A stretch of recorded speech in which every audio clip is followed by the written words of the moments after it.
Are you ready for football?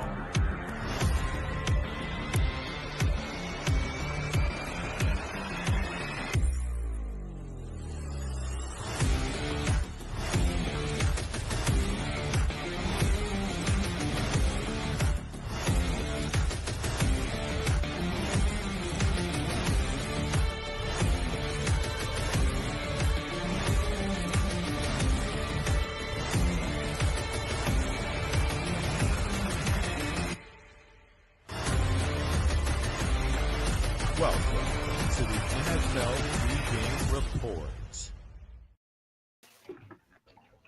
Good people. We're back for another episode of the NFL Pregame Report. Got to do a little background work right here real quick. But you know me, it's nothing. There we go.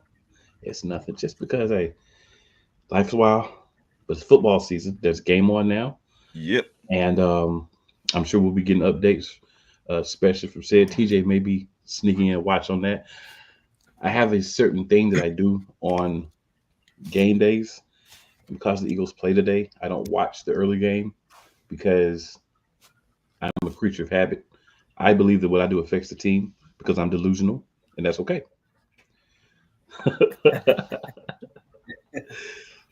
What time is your game? 1 p.m. Eastern against the New York Football Giants. Which turns out to be a good game now, right? Yeah. Nah, I wouldn't say that. But I would say that they're not going to lay down and roll over. It is a divisional game, but I won't go any further than that. Oh boy, won't go into any wildness.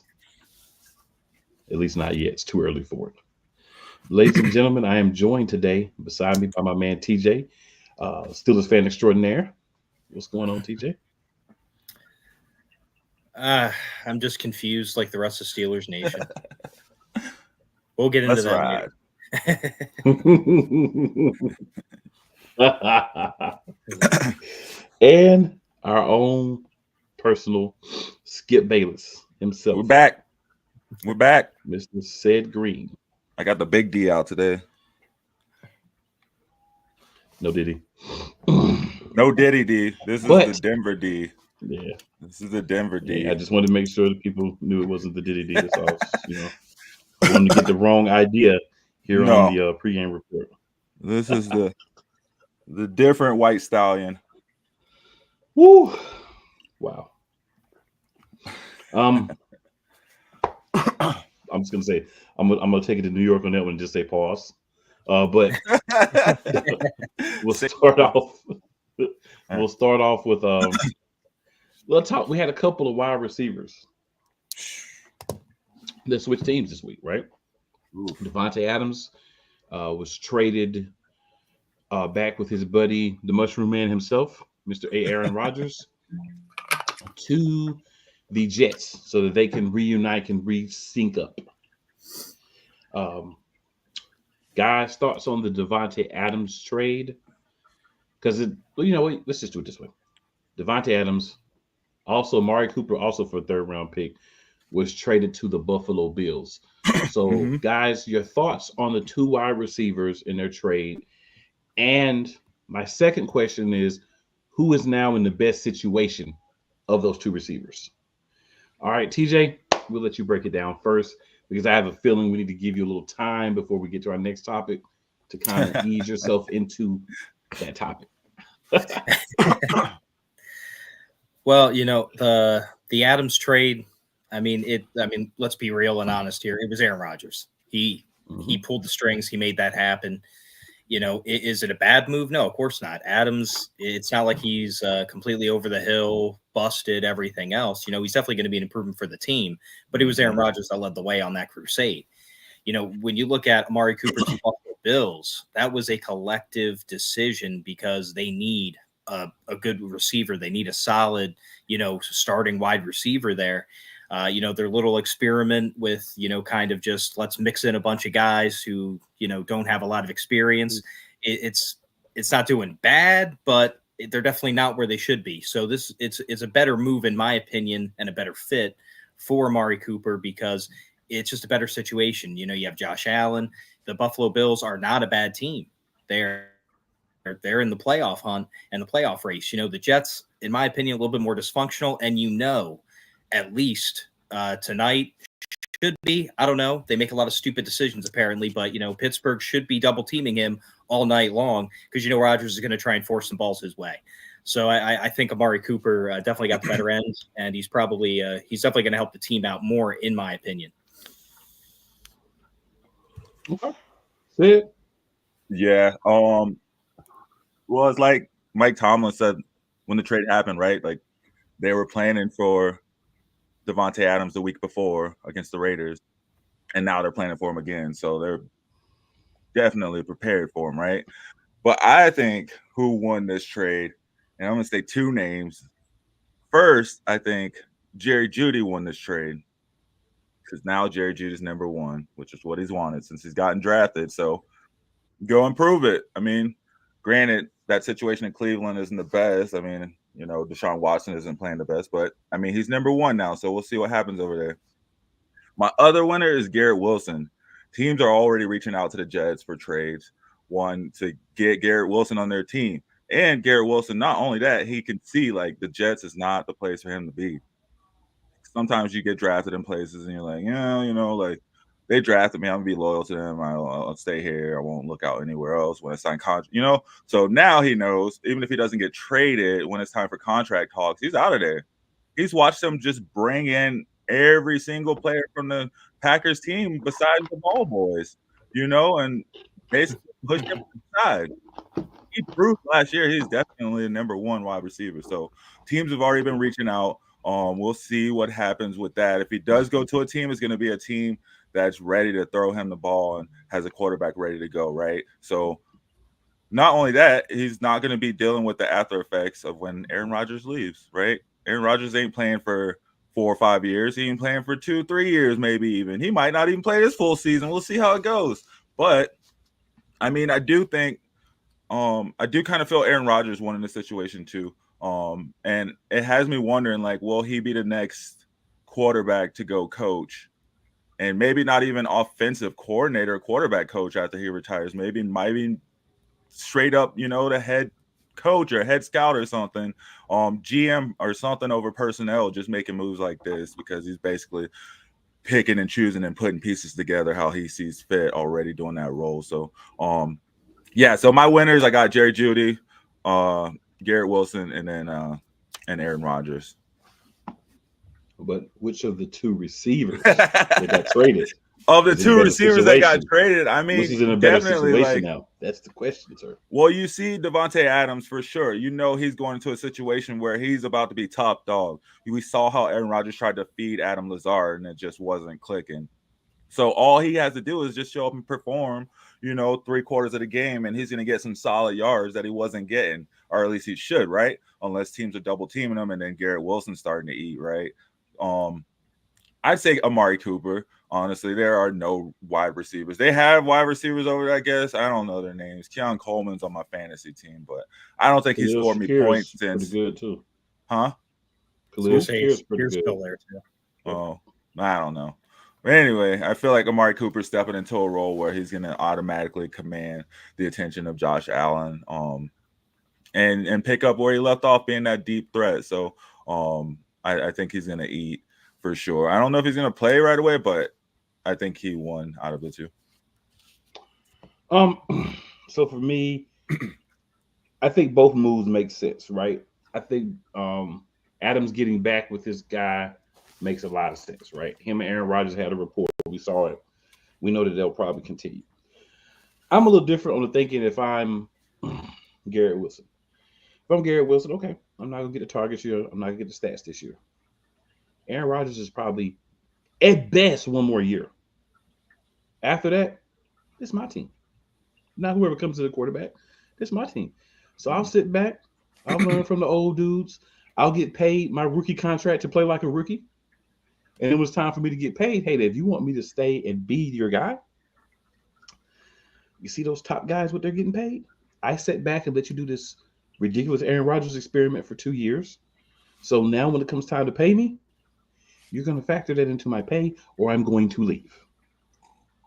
So I think it's a great situation if you're Garrett Wilson because you get a chance to add a couple more years to your career because you're not going to take the banging this the rest of this year and next year if Aaron Rodgers plays next year. And then honestly, who's going to be the starter after you?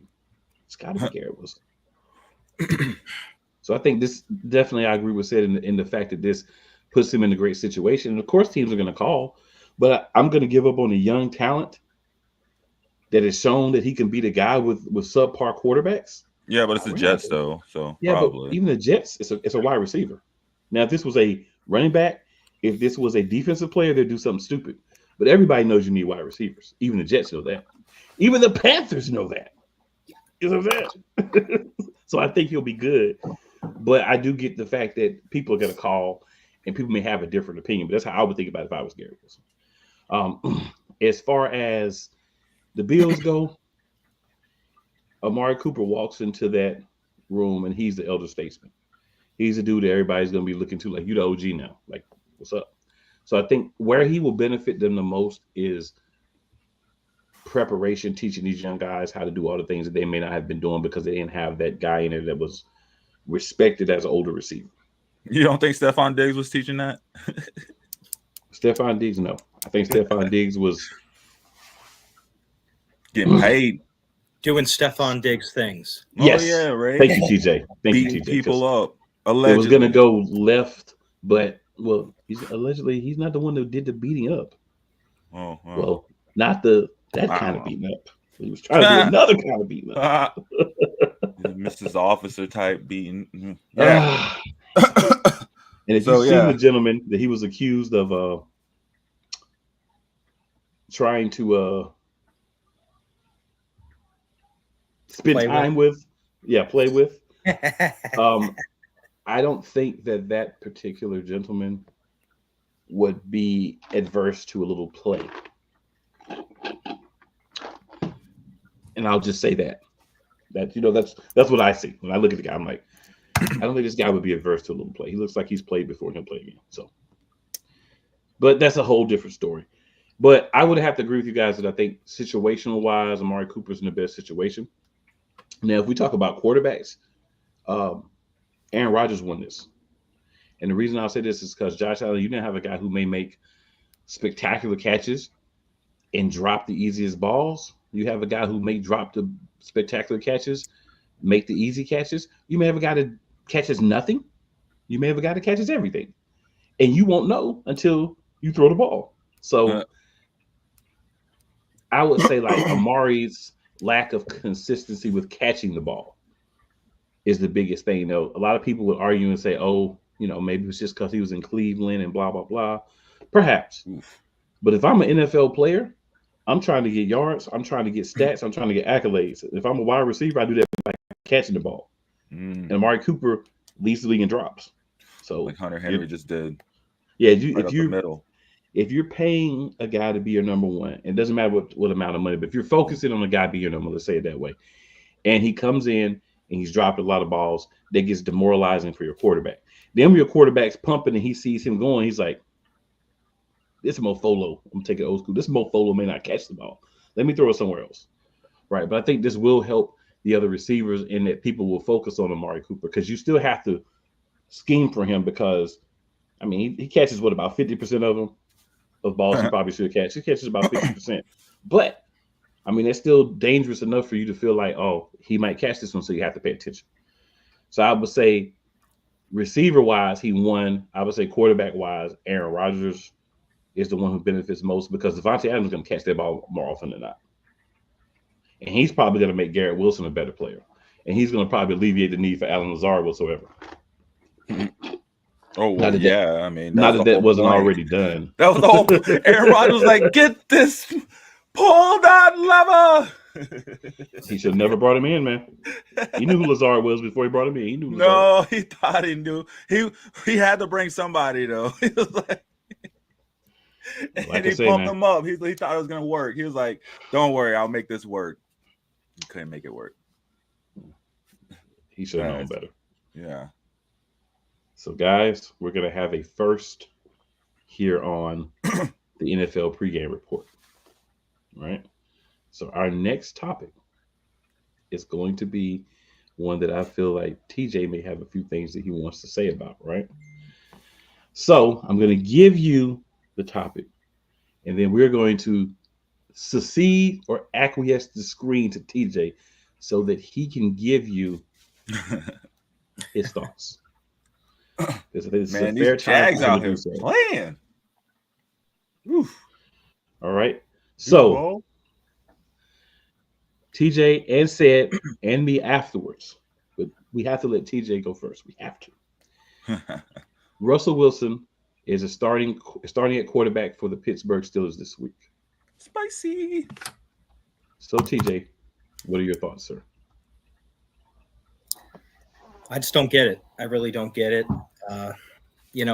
Ever since really the last probably 2 years of Big Ben's career, Mike Tomlin was trying to find somebody else, the GM, the whole organization, trying to find somebody to replace him. They overdrafted on Kenny Pickett, who all you had to do was watch his game in college. He cannot read linebacker coverage. Oh, it's fine. He's going to come in. He's a homegrown kid. Now he's already out. He's crying over with the Eagles because he sucks. It is what it is. Every single quarterback prospect since the Mike Tomlin era has not panned out well. Now you finally get Justin Fields, someone who's showing promise. And no, he's not lighting up the numbers. He's not, running for MVP. But if you look statistically, he was set for a career best year, albeit, he's only been in the league for a few years, but still his completion percentage heavily improved. His accuracy, it's not perfect, but it's improved. He's gotten more confidence, and he actually was trusting the system that he was in. And even more importantly, he was covering up the fact that the team has a garbage offensive line. It was suspect going into the season. Now with even more injuries and everything else, it's a mess. It's a hot mess. So now you're going to put Russell Wilson in, who's not that mobile, who already spent 6 weeks with a calf injury, just to prove something. When odds are Justin Fields, he's playing the part, he's saying the right things, but he's pissed. We all are in Pittsburgh. And you know what, Mike Tomlin, honestly, while we're on a side note, you got to pull some guys in. You cannot be talking at a press conference saying mum's the word, and then 5 feet over, George Pickens is saying he's starting. That makes you look stupid. Just like this decision. I can't say I'm not going to watch the game because I know I am. That'd be a lie. But am I going to be mad if we get blown out in a loss? No, because you know what? This is on whoever had a part in the decision, whoever was the sole decision maker, whoever, unless Wilson goes out there and just plays lights out, there was no point to do this. At best, Russell Wilson, 2 to 3 year bridge quarterback. Fields, he has a shot to be our quarterback for the next 10 to 12 years, and potentially you just threw that all away. Congratulations.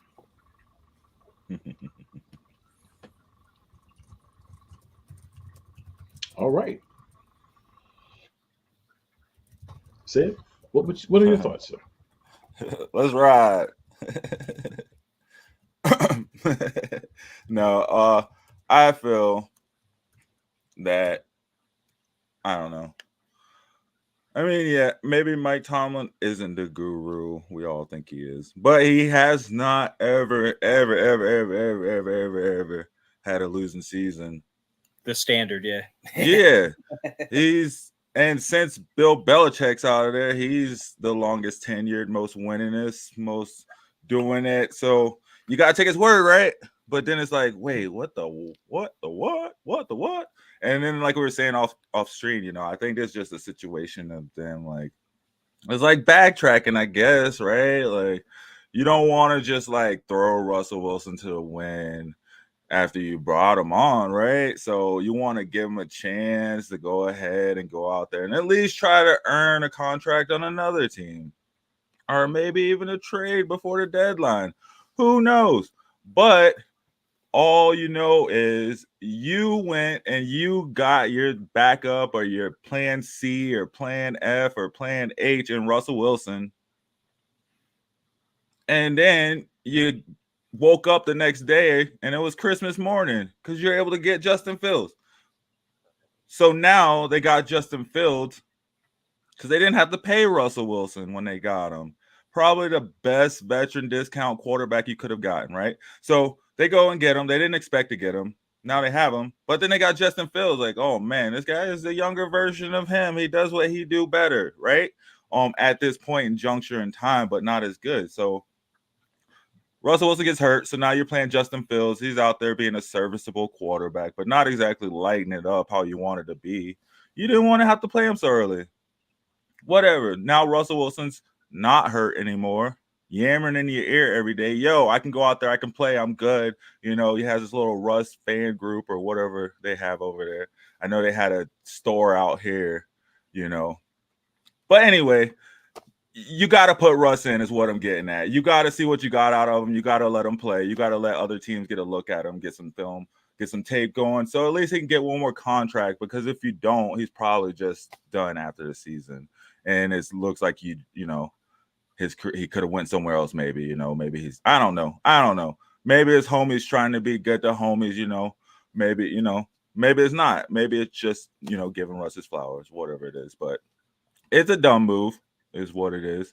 It's going to throw off some chemistry. Yeah. But hey, they're professionals, right? Like, the team's going to go out and play with whoever the quarterback is.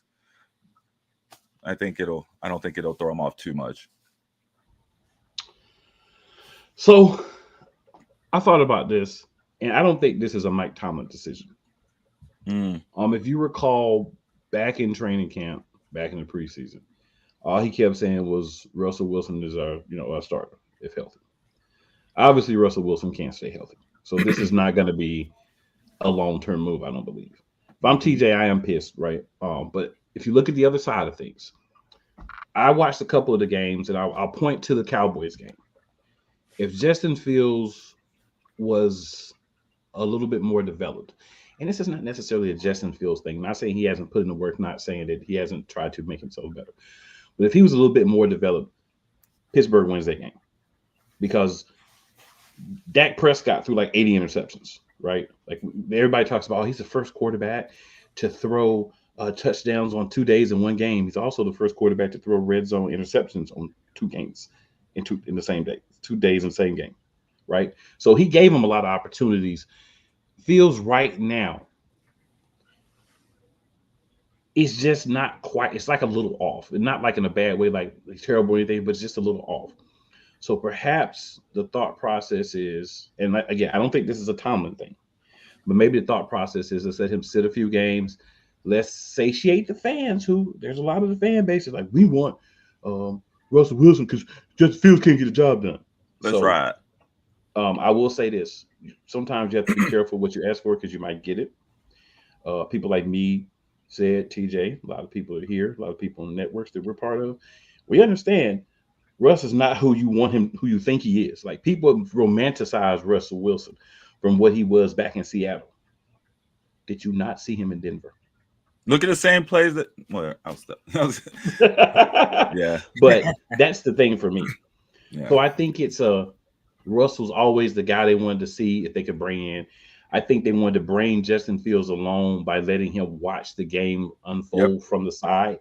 See everything and understand, okay, this is what I need to do in these situations. And he didn't get that because of the Russell Wilson injury.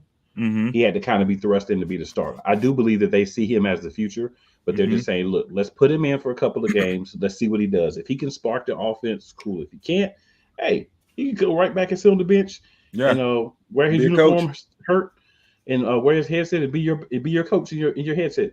Right. That's right. So I think this dude is taking every opportunity to take shots at Russ. Well, I don't think it'll throw the Steelers off too much, honestly, because I think it'll open it up a little bit more. Yeah, they're really similar. They're really similar in their playing styles. I mean, I feel like Justin Fields is a younger version of Russ. Stronger, just not as accurate, maybe bigger as Russ was. They have to maximize this schedule right now, though, because the end of the season's so brutal. Like, it's the hardest by, I think, like 5% or something like that by the next team. Exactly. So while you take this chance and you see what you got in Russ, because If he does spark it, then you ride with him and you keep it going. But if he doesn't, then at least you can go back and get, built back up with Justin Fields before the tough stretches down later in the season. Like, and it's probably been talked about to both of them behind doors. Like, that's the thing too. And it's like, you're a starting quarterback. You don't get an ego right now until you earn your ego. So Justin Fields knows that. But like he said, right, his a day in his life is someone's dream, right? So they gotta make a wish, and they'll grant that wish. He said make a wish. Nah. That's wild. That is wild. That's very wild. But hey, I support it. I just have to let you know it's really wild. All right, so I mean, like I said, if I'm TJ, I feel one way about this. If I'm everybody else, I'm kind of seeing it from the business side and the long term. But if I'm TJ, I'm like, forget this. What the F is this? Like, really? Right? We rolling. My team, I feel the same way. Yeah. Hey, I mean, I got Justin Fields on my fantasy team, so I totally get it. I don't That's anymore. 25 points I'm losing.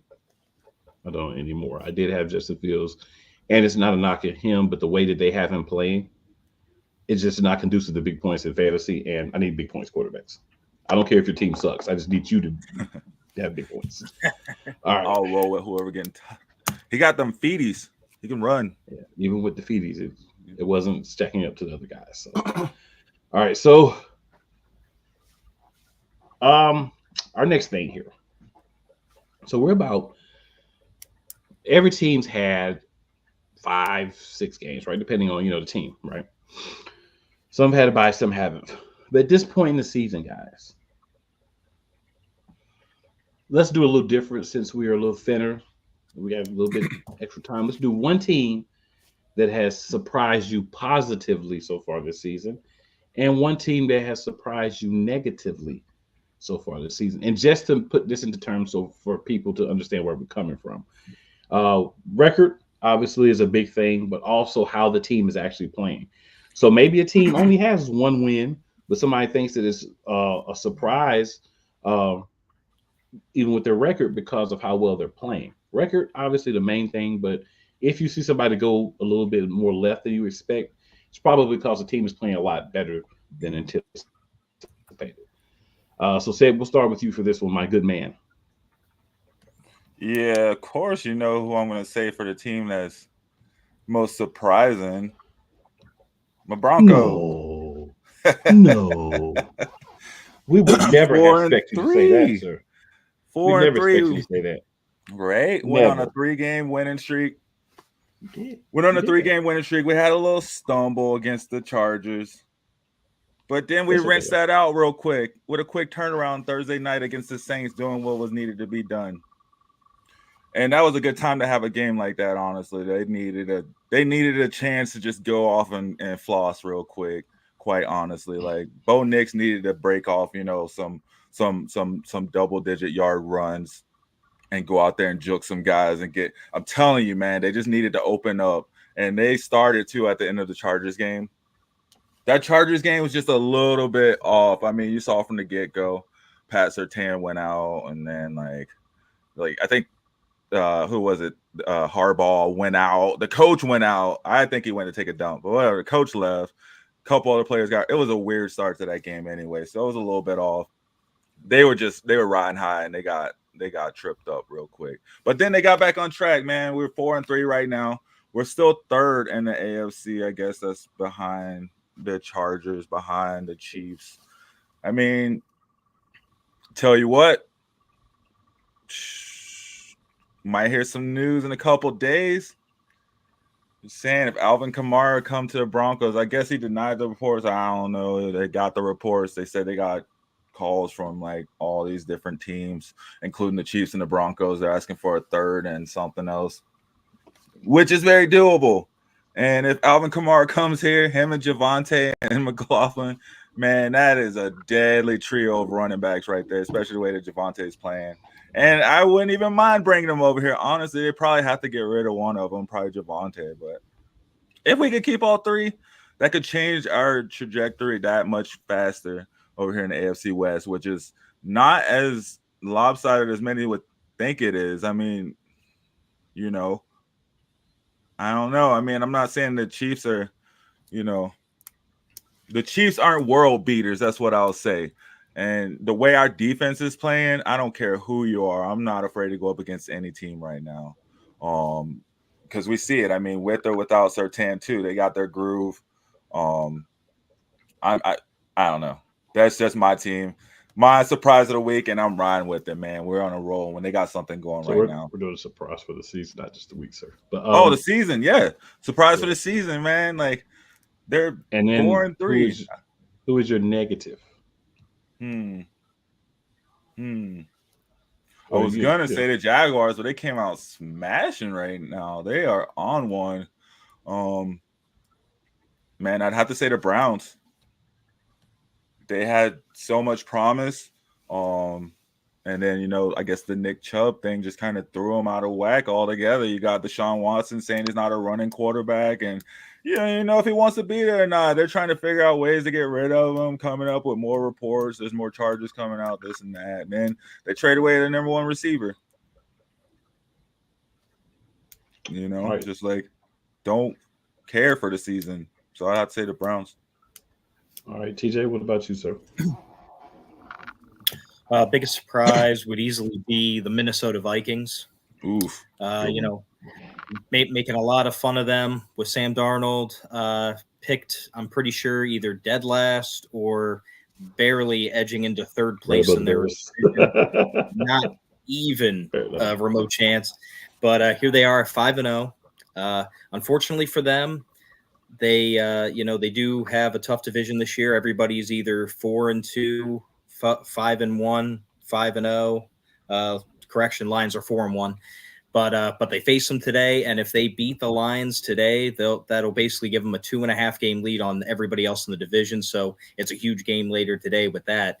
But they're definitely a big surprise. Biggest disappointment surprise, I'd say. Sorry, Ohio, but I'm staying in there. Cincinnati. It's offensively, they've gotten better. They're not too far off anymore. But man, their defense, where is it? Where is it, man? They cannot stop anybody. And that would be a big surprise to me because honestly, I had them picked probably in the Final Four, if not, one of the Super Bowl. So that'd be my biggest disappointment.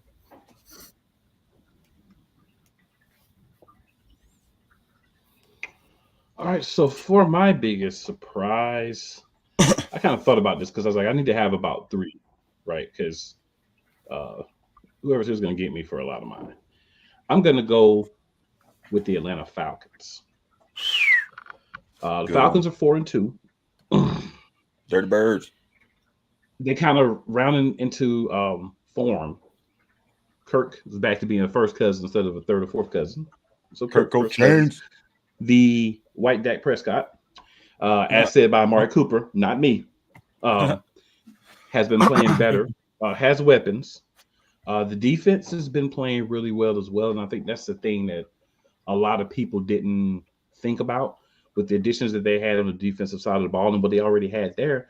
This defense was poised to have a really good season, and they have. They played the Eagles. They've held them. A lot of teams have held the Eagles, but it's an explosive offense at times. And the Falcons held them pretty much in check, right? They played some other teams. They played shootout with Tampa Bay, right? They've had some games where you like, oh, they're probably going to lose, and they've won. They've had a couple of games where you're like, oh, maybe they're going to win. They cut it out. But they're at the top of that division. And I think that we're only going to get better as they start to incorporate Kyle Pitts more into the offense, as they get Bijan Robinson going more.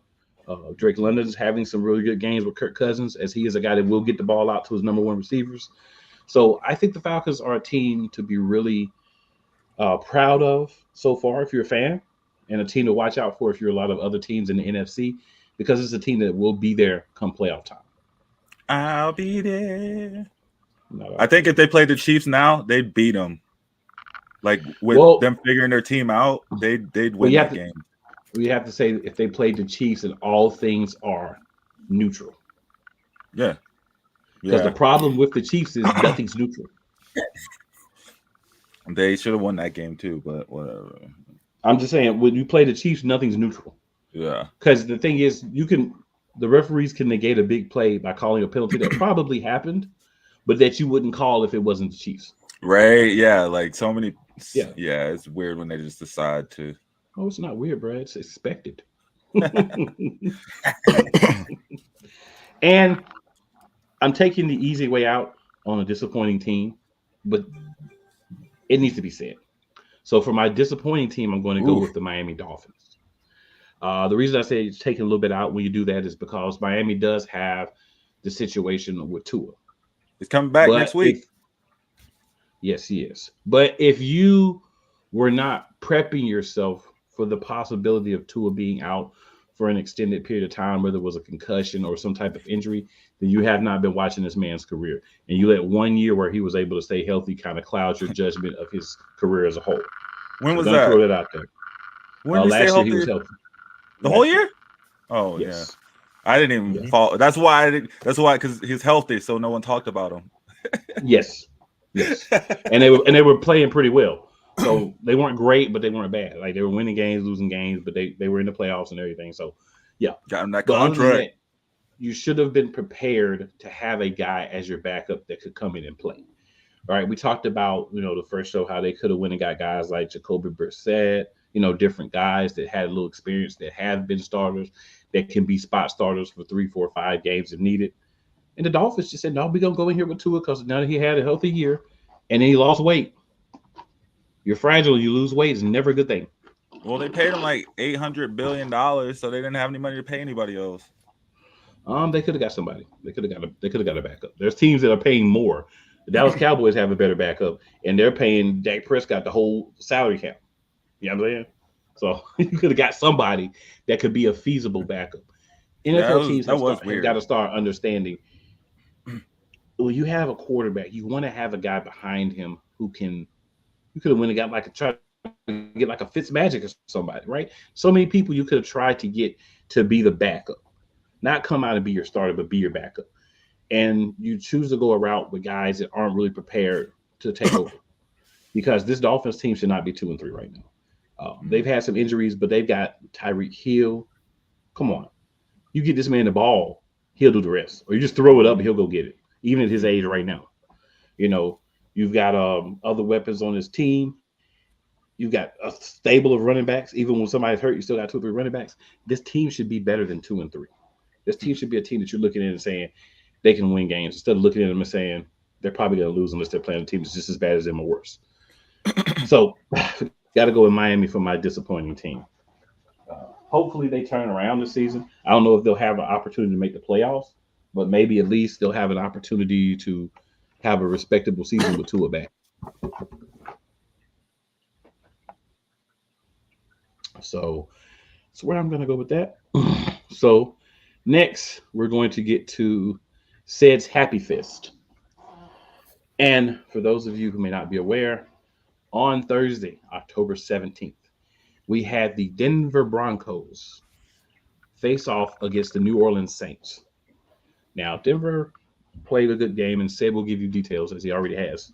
I'm sure he'll give you some more, because I'm sure he remembers like 50 plays he could talk about specifically. But I look at this Broncos team, and I say, you handled business. So what I don't do is I don't get up here and say, you only beat the Saints because they didn't have the starting wide receivers, or the starting quarterback, and they've got some people banged up on defense. The New Orleans Saints are an NFL team. They went out at the beginning of the season with 2-0 running over everybody. So this is a team that has the capability to play well. Are they playing well right now? Absolutely not. Is that Denver's fault that this is when they were scheduled to play them? Absolutely not. They went out and handled business and did what teams who want to get better do. I'm playing a subpar team.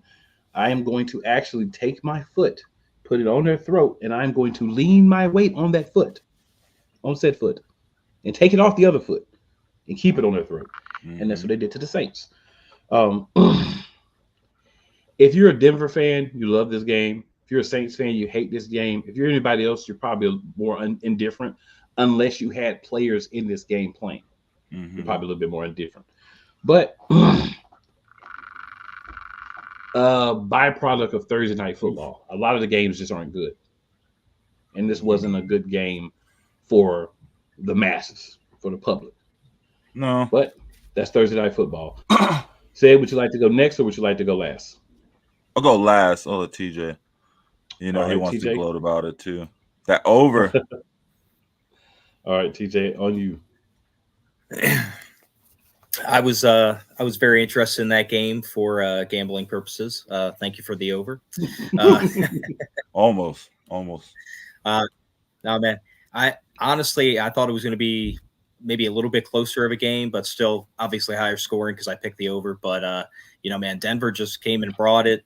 Bo Nix, love him or hate him, man. He's showing kind of like what I was saying about Justin Fields earlier. He's slowly but surely improving week to week with something. It's looking good. It's looking good.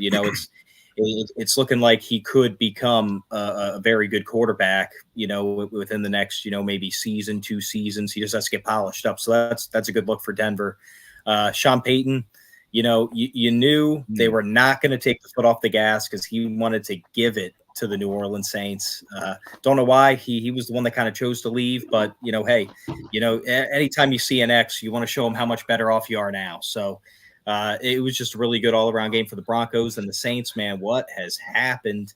I will say one thing, though. I don't remember his name, but if Derek Carr's out for any more time, do not put Spencer Rattler in. Put the one that they did at the end. Put the one that they did at the end. He was. You mean you don't want to see Rich Patrick Mahomes? I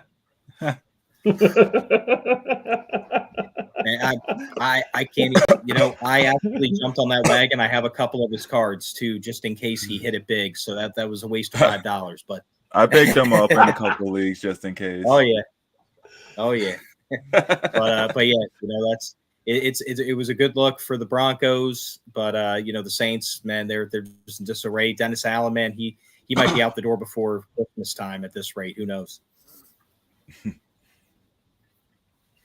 Yeah. I tell you what, man, it was not pretty, right? But I'll take 33 points. I don't care how you get it, because you're getting 33 points. You're usually in or winning quite a bit of games, right? Oh man, I'm telling you, the Jaguars just make rookies look just these. Whew, they got these rookies looking like Tom Brady and Peyton Manning out there. Drake made us do a touchdown. Oh, it gives me the over in this one too. Oh. Anyway, it wasn't pretty though, right? I mean, Bo Nix had 164 passing yards. Spencer Rattler had 172 passing yards. So technically he had more yards, right? He played better than Bo Nix. And that is great. When it started, I think I posted in our chat, one of the chats. I was like, oh man, they're like the same team. Well, they didn't end up like the same team, right? It looked like the Broncos took the soul from the Saints and just did what the Saints do best and use it against them, because Javonte Williams finally went off. I mean, he wasn't Alvin Kamara going off, so he didn't have 200 yards, but he did have 88 yards, which is like the most he's had in, I don't even know, 3 seasons in the game, 2 touchdowns. First time he's had multiple touchdowns in the game. So I felt good about that because I've been rocking with Javonte Williams in my fantasy, in my deep dynasty fantasy league. So because there are no running backs, so that shows you there are no running backs from rocking with Javonte. But I felt good about that. The defense, though, man, top 5, top 4, top 3 defense right here. Like I said earlier, talking about my surprise. Like, I'm not afraid to go up against anyone with this defense anytime, any game, anywhere, because they're gonna hold their own. They're gonna hit you. And they're gonna make you think twice about what you're doing, and you're gonna get 10 rushing yards from the number 2 leading rusher in the league, Alvin Kamara, because they're gonna put those hits on you and make you think twice about where you're going with the ball. Man, it was not the prettiest offensive game, but they did come through. Cody Barton, he had a defensive fumble recovery, I think it was, that he had for a touchdown.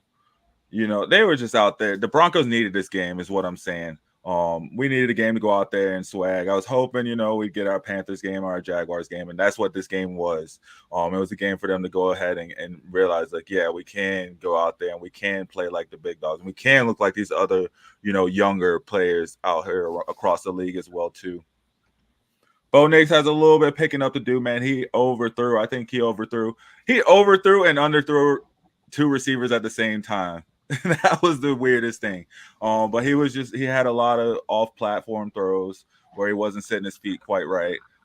Just so I guess, feel like he was thinking run a lot during this game, and it was kind of throwing him off. So once that slows down and he can think between run and pass, like get his feet set or determine if he's going to take off, I think that'll change. But I mean, Pat Mahomes changed the game with that. Now you got all these quarterbacks wanting to do these flea flickers and like do all these off-platform, weird throws, which is not, if you're not good at it, don't do it. But if he can get that out of his repertoire, calm it down, and really like play like a rookie and understand that he's not him yet, I think he'll be good. And I think we'll be good moving forward, especially if this defense keeps playing like they're playing. Vance Joseph trying to get another head coaching job, man. So we'll see.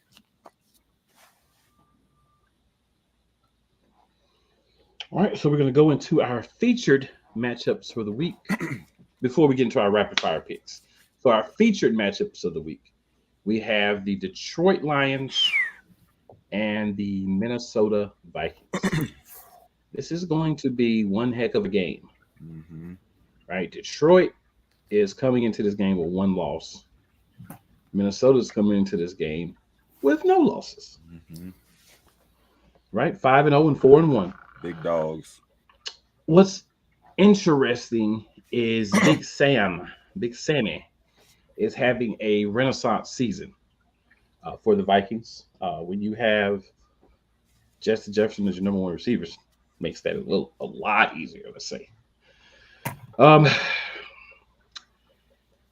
Detroit's hitting, man. You got two dudes that can get it done on the ground. You got Jahmyr Gibbs, you got David Montgomery, right? So you got two guys that are vicious.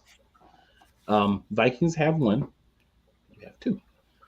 Wide receiver, I mean, Tim Patrick has stepped up as your number 3. Jameson Williams is finally showing some life there, right? Amon-Ra doing his thing. So you got a lot of weapons. You got defense. You got a tight end, Sam Laporta. So you have a myriad of weapons. If you're Jared Goff, you had a perfect passer rating 2 games ago. You had a bunny game against the Cowboys last week. And that's nothing to necessarily knock the Cowboys when I say this. I love to knock the Cowboys, but 100% honest. They were not put in a position to be successful this year. So anyone thinking they were going to be successful with the position they were put in was being delusional. And I'm not saying that like to be funny, but you didn't make moves. You didn't try to get better. If you don't continue to get better in this league, you're going to fall behind the better teams. And that's what's happened. But this week, Detroit, Minnesota, this is probably, to me, one of the games of the year. One of the games we'll look back on when the end of the season and be like, that's a nominee for game of the year, more than likely. Minnesota has to lose their first game, but I'll be honest, I think it's going to be when they play Detroit in Detroit. I think this one in Minnesota's going to win. I think Detroit will win the second one. I think that's how we'll go with this, because by then teams will have figured some things out with Minnesota, because somebody's going to beat them. Now, I will play devil's advocate with myself. If Detroit finds a way to win this game, I wouldn't be surprised. But I'm going to go with Minnesota. Defense has been looking good as well. Detroit's defense had the setback with Aiden Hutchinson being out, so that's going to play a big role in their ability to do something to make Sam Darnold feel stressed and maybe have him revert more to the Sam Darnold we all know and love, and not this guy that we're seeing right now, for anybody but Minnesota fans. So I'm going to go Minnesota. It'll probably be a close game. I'm saying 7 points or less, but I'm going to go Minnesota. Sid, let's let you go in the middle here. Let's let TJ finish us out on this, because TJ is going to give us a better, fair analysis. Well, this is like what? An unstoppable object meets an unmovable force, right? So we'll see. Detroit's going to try to run it down their throat. Minnesota's going to try to air attack and throw 90-yard, 200-yard bomb passes, perfect drop in the touchdown every time, right? So I think it's just a matter of who has the ball last, whoever outlasts who. If Detroit can control the clock, or the time of possession, I think they'll win. And for that reason, I think running trumps passing. So I'm going to go Detroit. Okay, fair enough. I wanted the TJ to be last, right? Because me and said, or you've watched the show before, we're a little bit more passionate. We're a little more. We'll float toward our limbs a little bit more, right? TJ's more grounded, so we get y'all some good grounded actual thoughts here. TJ, what you got for the people? Unless it's involving the Steelers. And Russ, let's ride. Oh God. For me, this was a coin toss game. I mean, it's like you said, it's easily going to be should be one of the better games all season long that we get to see today. But the two big things for me is Hutchinson's injury and the fact that it's in Minnesota. For me, that tilts it. Like, it should be a close game. I wouldn't doubt it being a last second field goal, maybe even some OT, who knows? But I just feel like because of the injury and where the game's being played, I got to go with the Vikings because you really do get a boost when you're playing at home. So, don't you know? Fair enough, man. Fair enough. All right, and then our second game that we're going to highlight here is going to be the Houston Texans traveling to Green Bay, the frozen tundras of Lambeau Field. It's getting cold out there too. It's getting cold here. To play the Green Bay Packers. This is hard because I don't know the effect that playing in Lambeau is going to have on Houston, right? Because it's cold. Do I believe they have enough to get the job done? Absolutely. And I think at a point in your season, your team, you're ascending in the NFL. You're trying to let people know, like, don't play with us. Keep it real simple. Don't play with us. We are here to show y'all that we're one of those teams that you're going to say they them by the end of the year. Houston has everything to do that. They have the running game that Sid just talked about. Right? I thought you were going to say Green Bay. Green Bay can run the ball, but Aaron Jones is. I mean, it's not Aaron Jones. It's what you call it. Josh Jacobs. Yeah, Josh Jacobs is a guy who gets the job done at times, but I don't feel like they believe in him like they did Jones. It just doesn't feel that way. They're going to put this game squarely on the shoulders of Jordan Love, which is why he's starting in my league that I have him, because he's going to sling the ball a lot. But I think that the Texans require this win. And I'm not saying they have to have it or whatever, but they require it. They're looking at themselves and saying, here's a chance for us to go out and make a statement. Mm-hmm. Whereas Green Bay, you lose this game, you lost to a 5-1 Texans team. You stayed in the game. You kept it close at home, even though you got the L. It doesn't really hurt them. But Texans lose, it's like, they're 5-2. They played Green Bay. They ran up to Green Bay. They had to play on the road, and they couldn't win the game, blah, blah, blah. So I think the Texans have a lot more motivation in this game. They're going to pound the ball. They're going to throw the ball as well, but they're going to pound that ball too, use their running game. They're going to attack Jordan Love on defense, and he's going to get him sometimes, but sometimes they're going to get him, as we've seen in all the games that he's played this year. So I think that the Texans will do enough to come out of Lambeau Field with a signature victory. I'm going Texans. I like the Texans. I do. I feel like these teams are so similar. Mm-hmm. So I think it's a must-win for both of them.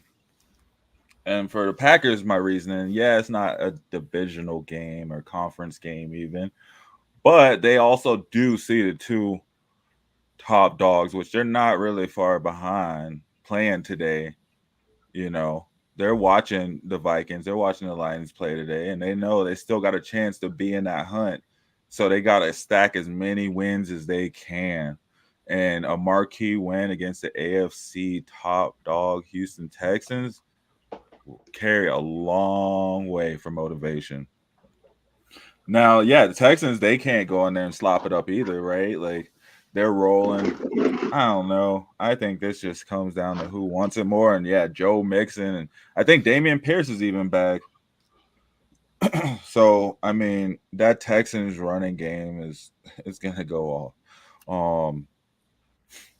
Receivers, they both got a squad. They both got a roster of receivers. Well, at least Jaden Reed's pretty fire. But I think, I mean, Dobbs is looking a lot better too since he's quit the team and came back. Romeo. Yeah, he's looking better since he quit and came back. Yeah, and I mean, there's nobody on the injury reports. Really. Well, I mean, Green Bay has some people questionable. But I am gonna go with the Texans as well, just because I like CJ Stroud better.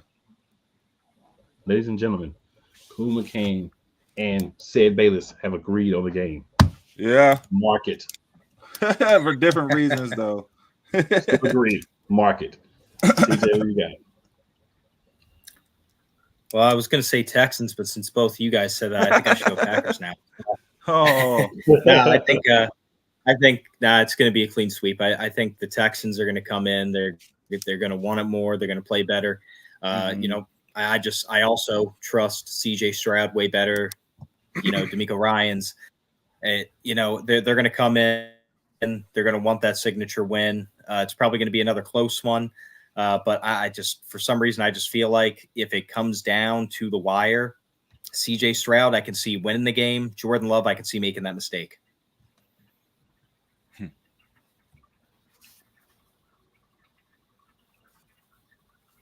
Fair enough.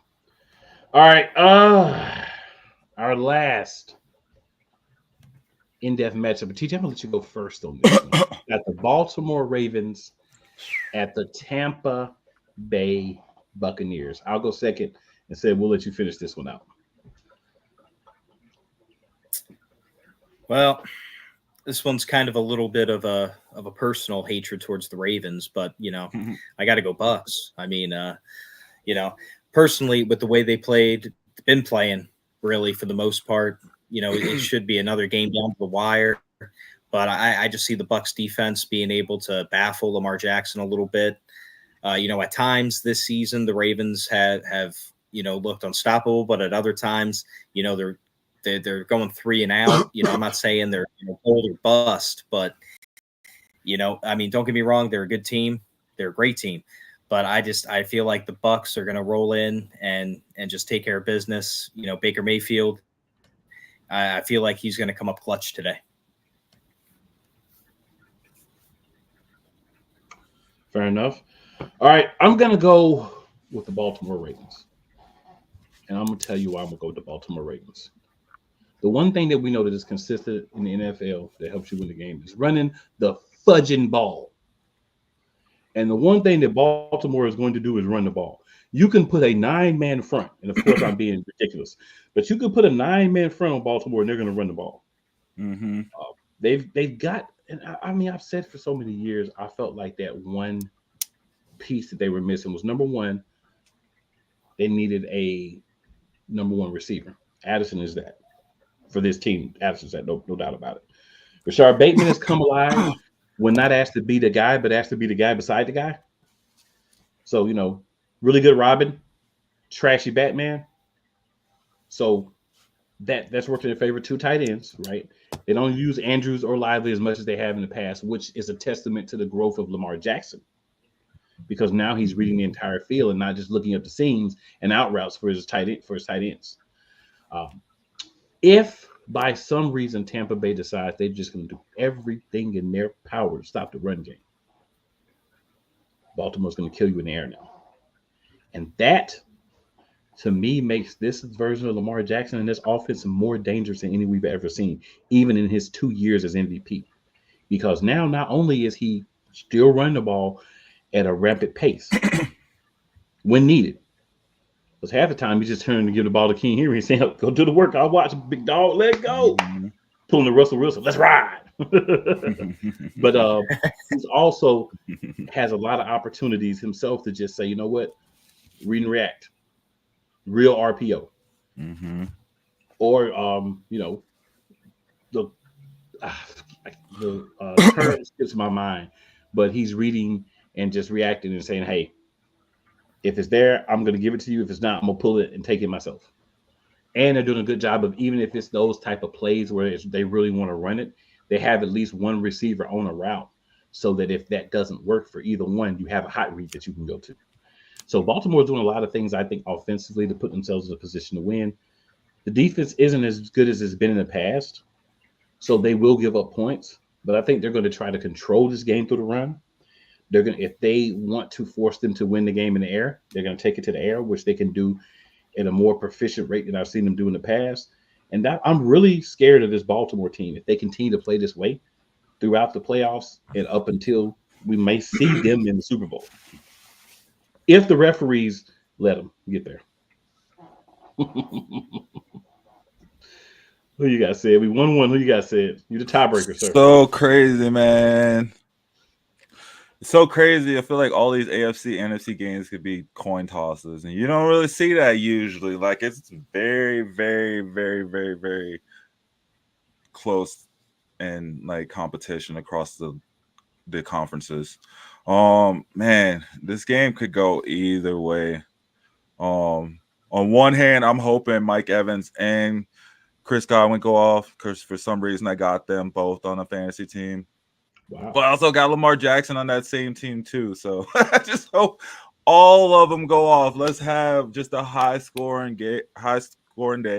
But yeah, I mean, if it comes down to running, I don't know. I mean, Baltimore does have King Henry, which is tried and true.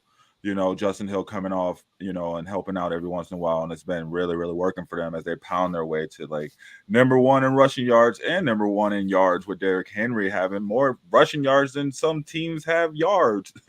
So that's going to happen. But I mean, Tampa, the Tampa Bay Buccaneers, or I don't even know, Tampa Bay, or whatever it is. They got a squad over there too.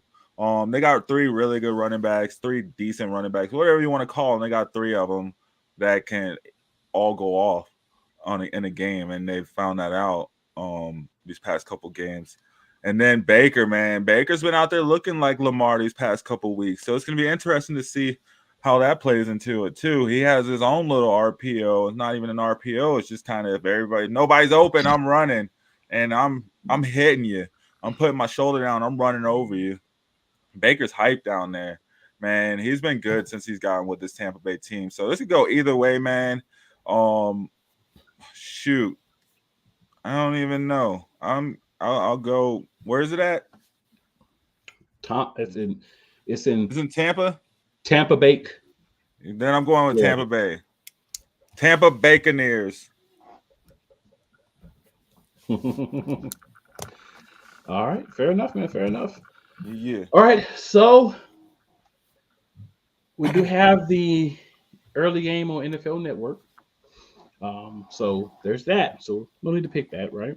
So we'll pick the remainder of the games, and we'll pick the Thursday game for next week, rapid fire style. So first game, 3-3 Seahawks, 4-2 Atlanta Falcons. I'll go Falcons. Yeah. Whoever wants to go can go. I'll go Falcons. Seahawks.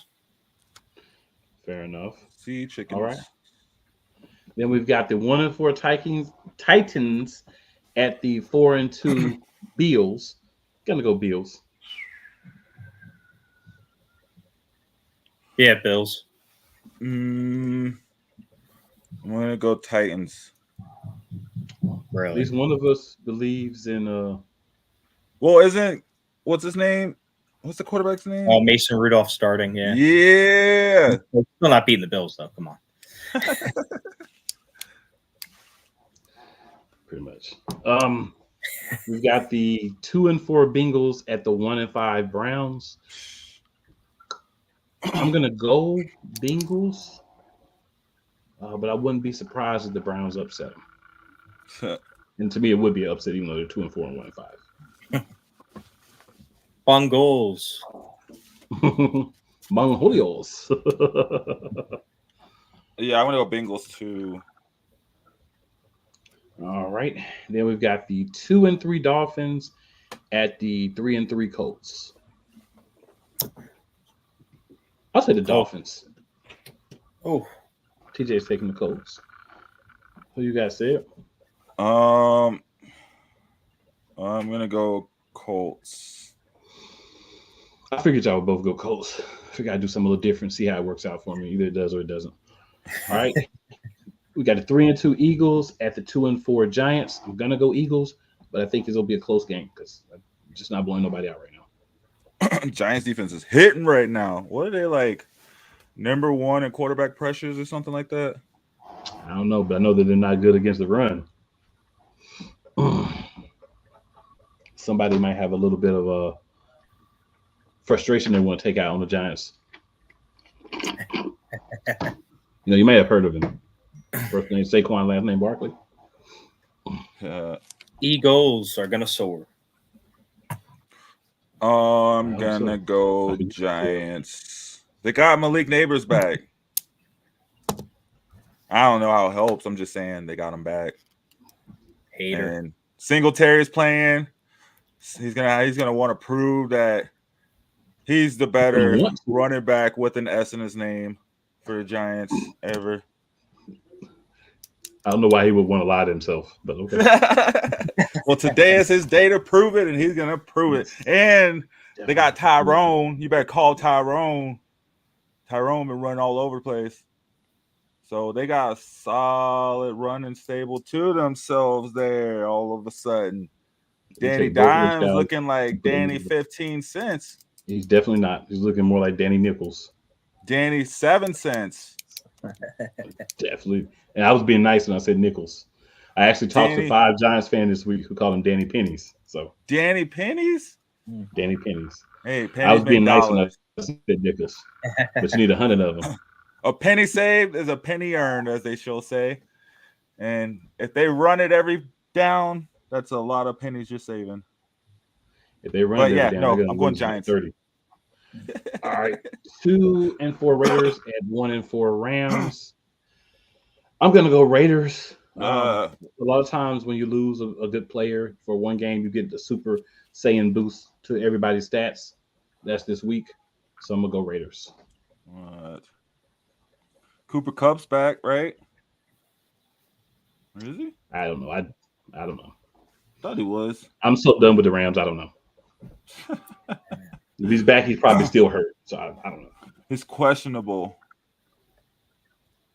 Cooper Kupp unlikely to play. Oh, damn. I'm going to go Raiders, I guess. I'll go Rams.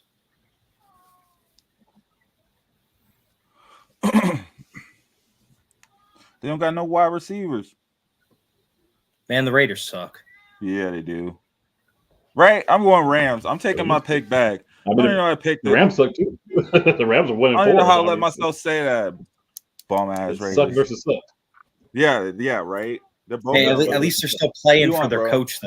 Man, the Raiders look like they're rolling over and dying already. I don't know. I think they'll get a little boost this week. I think Davante Adams was a lot more of a poison.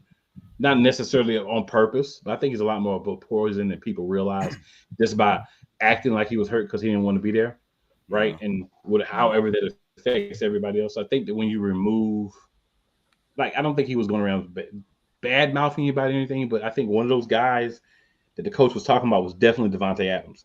So I think when you remove that from the locker room, you can gel a little bit more. 1-5 Panthers at 4-2 Commanders. You play the Panthers, I'm picking you unless you're the Browns or maybe the Raiders or maybe right now the Rams. So, Commanders. Yeah. The Panthers got to be due for another win sometime, but it's not this week. Commanders. Maybe not. They already used up all their wins for the season. Unless they call the Chiefs and figure out what referees to pay. I don't know. Speaking of the Chiefs, 5-0 Chiefs, 3-3 49ers. The 49ers really need this win, but I'm going to be honest with you. It's a 425 game against the Kansas City Chiefs and the 3 referees that they do pay. So I'm going to go the 14 players that the Chiefs have beating the 11 players that the 49ers have on the field on offense and defense. I'm going 49ers because the Chiefs suck. But the refs don't. The extra 3 ain't no joke. Can't beat the rest though. That's I know right. what I should bet on, but I'm going with the 49ers too. The Fair enough. Niners. If I'm wrong in this one, I'll be happy. But I just don't see the referees letting it happen. 8:20 p.m. We've got the 2-4 Jets at the 4-2 Steelers. Davante Adams in the building. Aaron Rodgers is feeling good. That's right. And he realizes that he got his coach fired a couple of weeks ago, and now he's got an interim. Probably doesn't like him either because he's Don't not matter. letting He him the do whatever he wants coach. to do. Well, he's not coaching the defense, that's for sure. They're playing well. So I'm going to go Steelers because I believe that they will get a boost, the Jets, but the Steelers are very good on defense. Aaron Rodgers is prone to turnovers. We know he's going to force it to Adams. We know that the Steelers are going to be ready for that because the Steelers are always prepared on the defensive side of the ball. They may be able to overcome a Russell blunder or two because the Jets are going to give them just as many back. I'm going to go Steelers. Jets. What? Nah, you didn't say that. He did. Jets. I know why he said it. I remember I had 1 week. I picked against the Broncos too, and they won. That's when they beat Tampa Bay. That was a big win for them too. That was a big win. Nobody can take that win away from them. Yeah, that surprised me. That one got me. Yeah. The Jets. I mean, I'm going Jets too, but the Jets. It's gonna be that week, right? Aaron Rodgers had one good game. What was that? 3 weeks ago? 4 weeks ago? And this is the week he has his second good game of the season. Because now he got his quarterback. He got his baby back. His baby back ribs. His baby. Okay. Got his baby. Hey, baby. ESPN Plus, 9 p.m. Eastern on Monday night. First one, we already talked about Ravens and Bucks. But the second one that I'm not going to be watching because I'll be watching Ravens Bucks because it's a more interesting game that I would care about. The 3-2 Chargers at the 2-4 Cardinals. And I just want to say, I said this at the beginning of the season. This was not going to be a good game because the Chargers are going to dominate the Cardinals.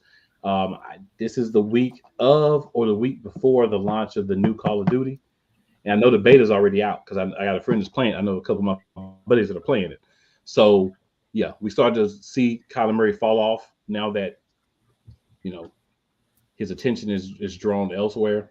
Even his sippy cup and fruit snack in between series is not going to work moving forward. Chargers. Oh, wow. What's going on? COD. Tank Bigsby going off. I have some intel that the Cardinals blocked Murray's accounts since the release, so I'm going to go with the Cardinals. Yeah. And my boy playing. His head may hurt, but it don't hurt that much.